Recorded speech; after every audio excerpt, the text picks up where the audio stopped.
So fans of the Arrowverse, today's video is going to be kind of like everything we know so far about Crisis on Infinite Earths coming out of Comic-Con. By all means, there could be updates coming out as I'm making this video, but this is like the main gist of stuff, some awesome stuff that we know already, with the most recent news being some Green Lantern teases. So let's get into this Crisis on Infinite Earths breakdown.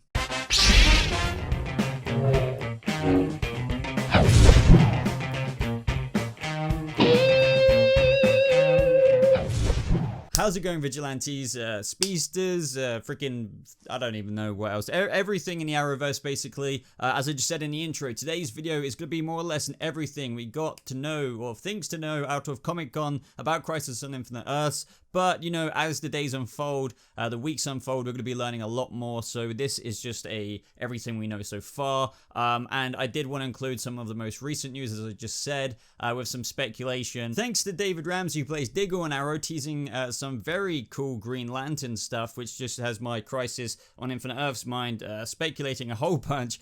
So stay tuned for more exciting stuff just like that. But if you want to stay up to date with more Crisis videos just like this, you know, updates going into the crossover and everything to do with the Arrowverse and beyond, like DC Universe and, you know, just all comic book nerdy stuff, be sure to subscribe to this channel and like this video for more videos just like this. So right off the bat, guys, I want to talk about how it's even going to adapt Crisis, because as I always say, I say this like 1,000 times a week, whether it's through reviews or updates and things like that.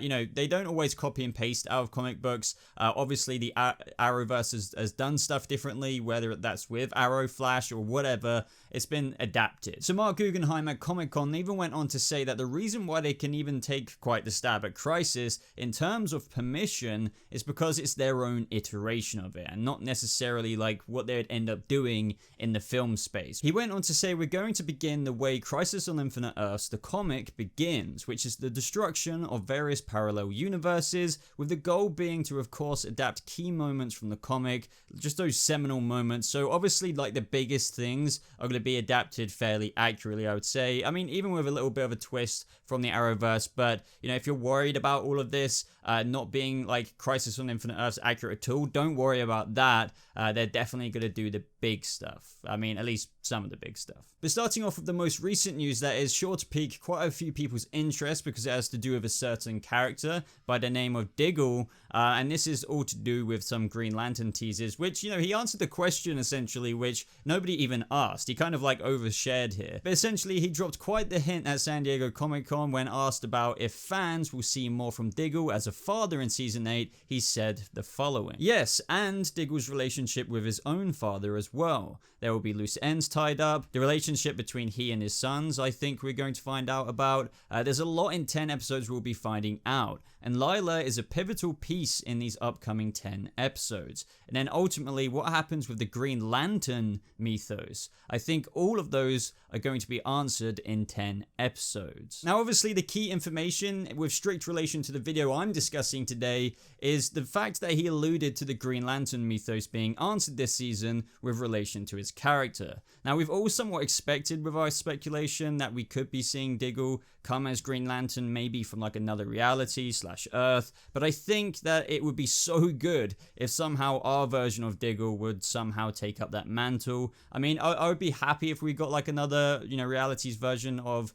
Diggle being Green Lantern, but, you know, I guess one could hope. Now, as most of you have probably already heard, Brandon Routh is returning to the role of Superman, but not in his Superman Returns costume. He will be returning as the Kingdom Come Superman. Now, I cannot wait for this. This is just absolutely crazy. Obviously, he's going to be included in the crossover with Tyler Hoechlin's Superman, and we'll talk about that in just a second. But, you know, he's very excited about the role, understandably, because, you know, he's played Superman before. I actually loved that movie when I was a kid. I mean, I was pretty young when it came out. So when, you know, the years passed and he was, you know, Ray Palmer and stuff like that, it's been great to see him as a, you know, a hero again within DC, but now he's going back to that role, and I just can't wait to see what that's going to be like. I mean, this is what Crisis is all about. They can bring so much stuff like this in. There is a lot of potential. Now, alongside Tyler Hoechlin's Superman, of course, Elizabeth Tulloch is returning as Lois Lane. This isn't really news, but a lot of places were headlining it, but it's like, really? Like, Did we really think that people like Tyler Hoechlin weren't coming back and Elizabeth Tulloch? But the new edition, which, is also to be expected as well, is that they will be returning with their child. Now, with relation to this, I'm really hoping that they'll stick with the comic book kind of accurate names. Like, as I said, with adaptations, they can change some things, but why not keep things like this, especially in terms of Clark and Lois's child? But also, it just makes me think of, Superman's death. Is Tyler Hoechlin's Superman going to die? Are they going to actually maybe just put it on Brandon Routh's Superman, kill off the guy who's introduced in the crossover, since, he's only new to us, and it was a cool little, appearance for Brandon Routh being a Superman, and his death won't matter as much in the sense of he's only just come from a parallel reality. Whereas I think people would be a lot more upset if it was Tyler Hoechlin's Superman. So, I'd love to hear your speculations on if Superman's going to die. Who do you think it would be? Now, we got our first look at the Anti-Monitor, played by LaMonica Garrett. I mentioned this in my video the other day, but I thought I'd obviously chuck it in here because it came out of, it wasn't shown at Comic-Con, but Mark Guggenheim tweeted this. I think he looks great, honestly. On the very bottom there, you can see a little, I guess this is meant to be a mock-up of a random kind of hero, and just showing the scale of the Anti-Monitor in comparison to your average, I guess Oliver Queen or Barry Allen kind of fighting up against him. Now, what intrigues me about this is, obviously, this is meant to represent how, I guess, Biggie's meant to be in the crossover and, looming and threatening he is. But I'm wondering if he's going to, shift in scale. Will he be able to go down to the Monitor's size? Because the Monitor, as we all know, they're beings with godlike powers. So I guess he can, scale himself up like in a, Atom or Ant-Man-like way. Dare I say Ant-Man in a DC video. But you know what I mean. So I'm wondering if he'll stay at that size or if he'll come down to our size, but maybe he's just going to be, destroying realities. I mean, obviously that's part of the storyline the whole time. And that is why he's just remaining freaking huge that whole time. But, we're going to have to wait and see. Now, within Crisis on Infinite Earths, there's going to be a lot of surprises, I'm sure. As I've already said, there's so much potential with this crossover, especially with casting characters from previous superhero iterations. One being Burt Ward, who portrayed Robin in the 1960s Batman show, is coming to Crisis on Infinite Earths. Now, obviously, this doesn't mean that he's playing Robin.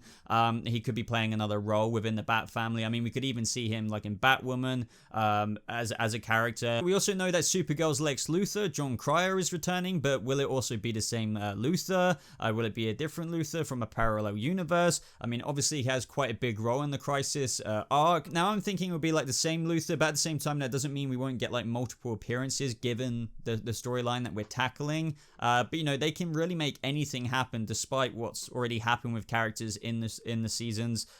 So yeah, looking forward to all of this. It's just crazy. The more I'm reading this stuff out, the more I'm oh my god, we've got all this coming, but even more that's not even been announced yet. We also know that Tom Cavanagh, on top of all of the roles he's played, he will also be playing Pariah. Now, this is coming apparently as a result of the first half of the Flash season 6 arc, which involves the main villain Bloodwork, who supposedly sets the stage for the entire Crisis event. So I'm super interested to see, usually all of these roles that Tom Cavanagh has are Wells one way or another. The only reason he wasn't a Wells before is because it was Wells the Bard taking the identity of a Wells. So it does somehow a Wells in the universe become Pariah.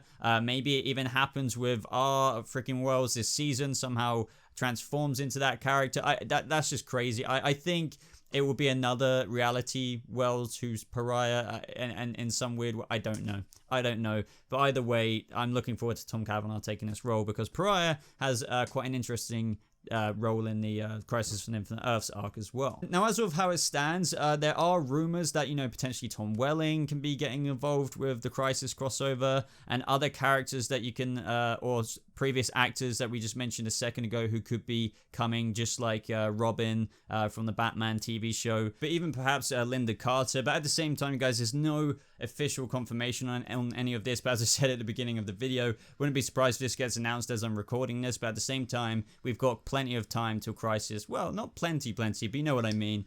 So expect announcements like this for other people returning as the weeks roll by. But at the very least, with how big this event is going to be, if you're a big Tom Welling fan, you'd have to think that he's considered this heavily. And as I said with the other roles, it doesn't mean they'll return as the exact same character. I mean, I could be remembering this wrong. I think Tom Welling said that if he was going to get involved with stuff like this, he would like to play like the Batman character on the CW. And, you know, just going by previous stuff, but this was years ago, he didn't necessarily want to get back in the Superman suit. So if Tom Welling is to return, I think he would tackle a different role rather than another Superman coming on top of Tyler Hoechlin's and Brandon Routh's, but we'll have to wait and see there. Now, as for the Flash guys, Grant Gustin did say that the Monitor would be appearing in the Season 6 premiere episode, and he said that he thinks their connection is their impending demise, and he even said that they can keep making this show without him, and it's just like, no, I mean, in theory you could, but I probably won't watch it. I get what he was saying. I mean, obviously, Barry Allen's still going to be fine. I think there's going to be maybe a swap, maybe the Barry Allen of, Earth 90, what was it? The previous John Wesley Shipp Barry Allen that we saw in Elseworlds. Maybe he is the Barry Allen that will die, and that's how we keep our Barry. There's so many speculations. Ultimately, it's going to be impossible to predict what happens with Crisis, just because even though they're doing the storyline, as we've mentioned quite a few times in this video, they can change things. They can really change things that will make us never guess the exact way the die are going to land. Or the dice. The die. From what we know about Arrow's final season is that Stephen Amell said they will be playing multiple versions of Oliver Queen. So that will be very interesting to see if they're all present against the Anti-Monitor in the crossover, or if he just meant that perhaps going throughout time and, you know, parallel realities with the Monitor means that in doing so, he'll be playing past versions of himself. So we're gonna have to wait there, I guess, but just thought I'd throw that in. And in terms of Black Lightning, I think which a lot of people thought would somehow finally make his connection to the Arrowverse in this crossover. Cress Williams, who obviously plays Black Lightning himself, said that there's been lots of talk, nothing official, but at this point, I wouldn't be surprised. So, yeah, interesting that if he was going to be in it and Black Lightning was going to be in it, they would have said something you would have thought, but at the same time, they could already really know that they're going to be in it, but it's one of like the cards they have up their sleeves, even though it's half expected from fans that there will be some kind of cameo, or maybe even more than just a cameo. Even if they know people might already kind of expect it, they might just still not want to say it, just to make the crossover that much more kind of awesome by throwing Black Lightning into the mix. But as far as San Diego Comic-Con and stuff like that, that's all that was said. It was just like, I wouldn't be surprised. There's been a lot of talk, but nothing official. But, you know, who knows? But that is the gist of everything, guys. I know this has been a bit of a blabbery video. I have a lot of excitement and passion about this crossover because I love the Arrowverse. I covered the Arrowverse. That is mainly everything that came out. I don't think I missed anything. If I did, it's probably brand new, or it's so small that I didn't think of including it, because these are the main things you should know. Most importantly, guys, I would love to start a discussion down in the comments below about everything I discussed today. Let me know all of your thoughts, all of your theories as to how new characters, old characters, and deaths, and all of that jazz are going to play into it. But thank you so much for watching, guys. Like the video if you did enjoy it. Subscribe for more Arrowverse updates just like this on the crossover and all the other shows. Join my Discord server to talk with me personally about all of this. And yeah, thank you so much for watching. Hope you have a lovely rest of your day, and I'll see you, Vigilantes, and everything else in the next video. Goodbye.